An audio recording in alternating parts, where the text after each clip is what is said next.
कायदा आणि सुव्यवस्थेचं राज्य राहिलंय की नाही, पुण्यात पोलीस आहेत की नाही असा प्रश्न पडण्यासारखी एक भयानक घटना काल रात्री कोथरूडच्या परिसरामध्ये घडली।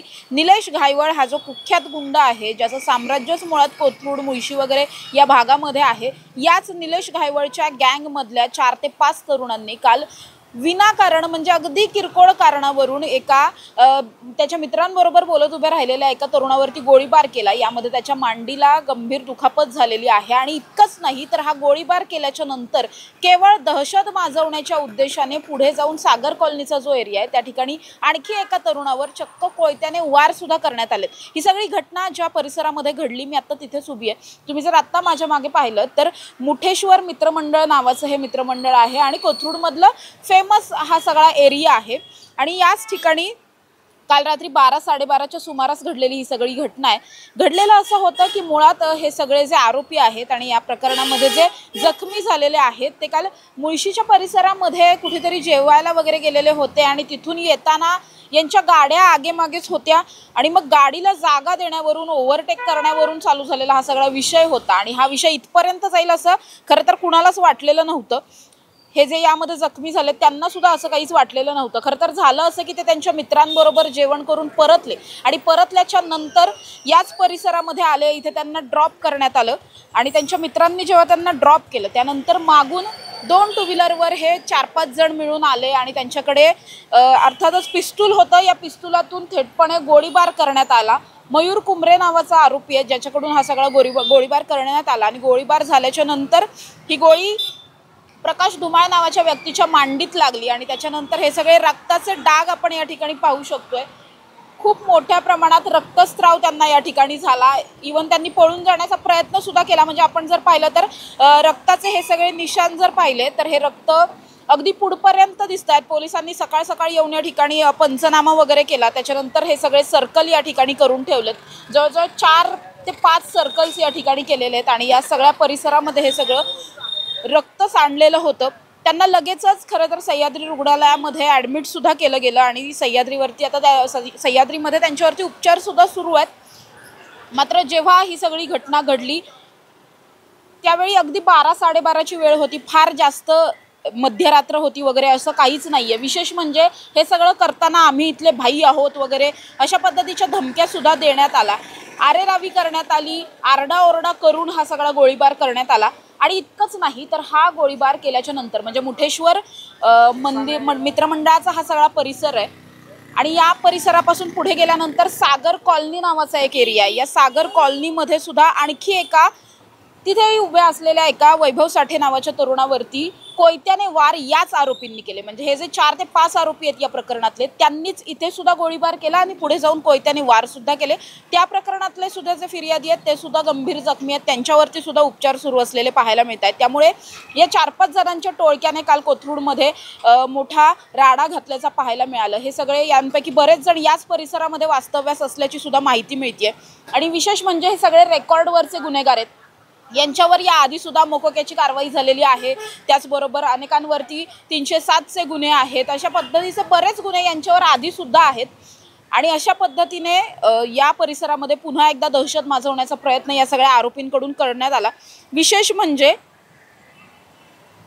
या आरोपींकडून ज्या परिसरामध्ये हा गोळीबार झाला, हे मुठेश्वर मित्रमंडळाचा एरिया, तिथून कोथरूड पोलीस स्टेशन, कोथरूडमधलं सगळ्यात मोठं पोलीस स्टेशन असलेलं, मोठी हद्द असलेलं पोलीस स्टेशन हे अगदी हाकेच्या अंतरावरती आहे। म्हणजे इथून आवाज जरी दिला तरी पोलिसांना तिथपर्यंत आवाज जाईल। हे जे झाड आत्ता या कॅमेरामध्ये आपल्याला पाहायला मिळतंय, म्हणजे इथून फक्त कॅमेरा झूम केला तरी सुद्धा हे पोलीस स्टेशन दिसू शकतं। इतक्या क्लोज पोलीस स्टेशन असताना सुद्धा 12-12:30च्या आसपास ही सगळी घटना घडते।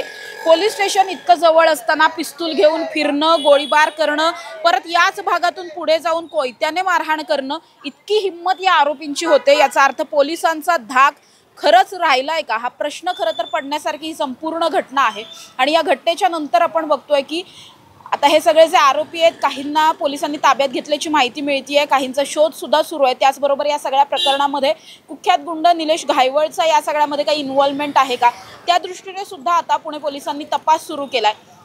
मात्र या सगळ्या परिसरात घडलेली ही जी काही घटना आहे मुळात खूप वर्दळीचा सगळा भाग आहे। 12 वाजताच्या सुमारास इथे अजिबातही असं नसतं की रस्ते रिकामे आहेत वगैरे, प्रचंड लोक 12, 12:30, 1 वाजेपर्यंत सुद्धा असतात आणि केवळ गाडीला ओव्हरटेक करण्यावरून चालू झालेला हा वाद आणि तिथून झालेला सर्वसामान्य व्यक्तीवर झालेला हा गोळीबार आणि कोयत्याने हल्ला, ही घटनाच मुळात इतकी भीषण आहे की गँगवॉर सारखे प्रकार पुण्यामध्ये घडत आहेत। पुण्यामध्ये ऑलरेडी आयुष कोमकर हत्या प्रकरणामुळे प्रचंड दहशत माजलेली असताना आणखी एखादा अशा पद्धतीचा प्रकार घडतो।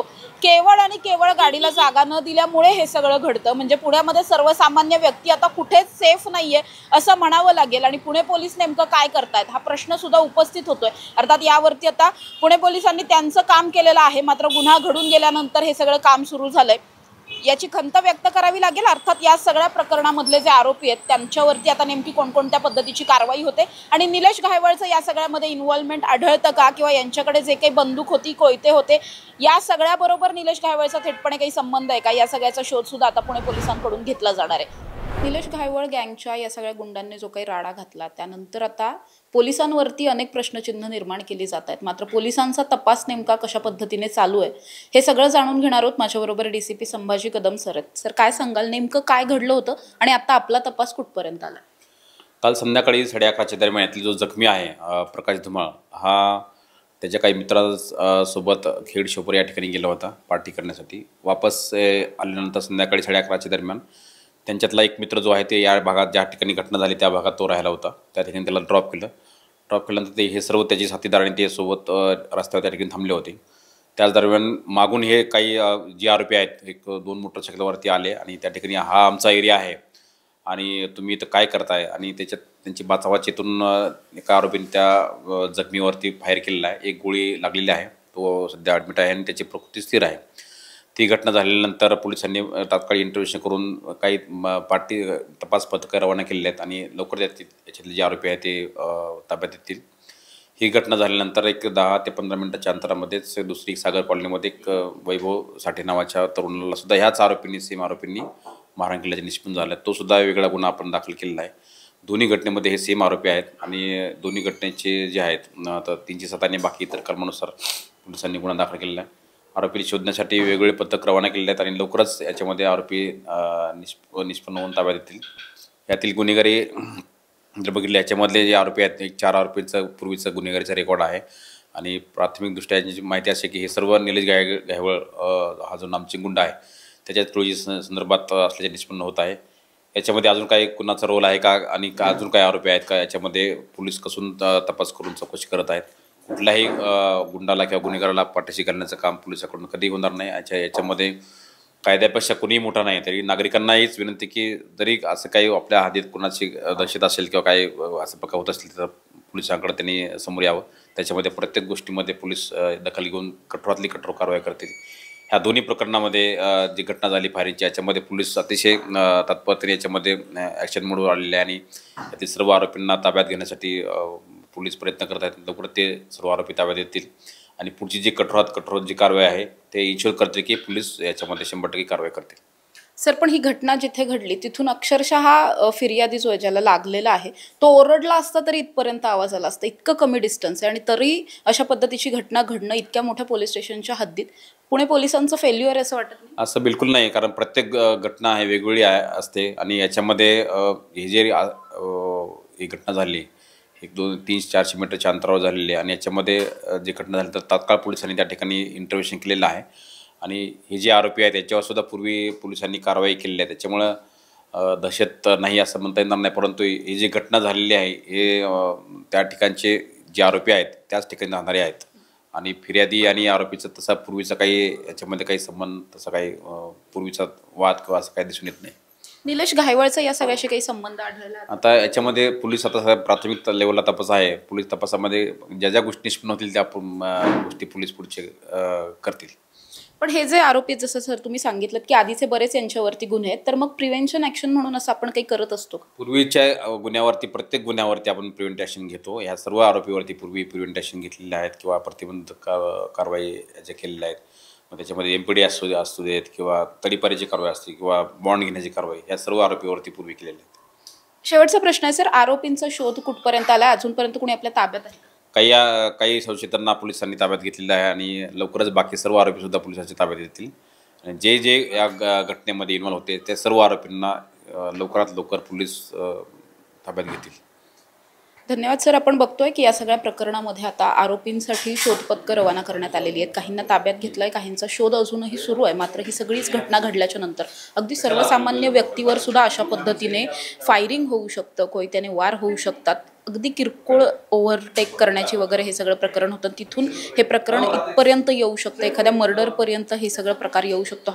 ही सगळी घटनाच मुळात इतकी जास्त गंभीर आहे की संपूर्ण पुणे शहरामध्ये या घटनेमुळे आता दहशत उडालेली पाहायला मिळते. सर्वसामान्यांमध्ये भीतीचं वातावरण आहे. पोलिसांवरती आता ही सगळी जबाबदारी असणार आहे की या गुन्ह्याचा लवकरात लवकर उकल करून ही जी काही दहशत माजली आहे त्याच परिसरामध्ये शांतता आणि सुव्यवस्था, कायद्याचं राज्य निर्माण करण्याची संपूर्ण जबाबदारी ही पुणे पोलिसांवरती असणार आहे. त्यामुळे प्रकरणामध्ये आता सर्व आरोपींना अटक कधी होते आणि काय काय कारवाई होते हे पाहणं महत्त्वाचं असणार आहे. कॅमेरा पर्सन निलेशसह समृद्धी जाधव, टॉप न्यूज मराठी, पुणे. आता जोकासू STP या अत्याधुनिक जॅपनीज तंत्रज्ञानाने सुसज्ज, quick installation, energy efficient, noiseless blowers, low maintenance या आणि अशा वैशिष्ट्यांनी परिपूर्ण जोकासू STP तंत्रज्ञान प्रकल्प उभारणीपासून ते विक्री पश्चात समाधानकारक सेवा देणारी, भारताबरोबरच परदेशात देखील प्रकल्पांची यशस्वी उभारणी करणारी company Deccan water treatment private limited.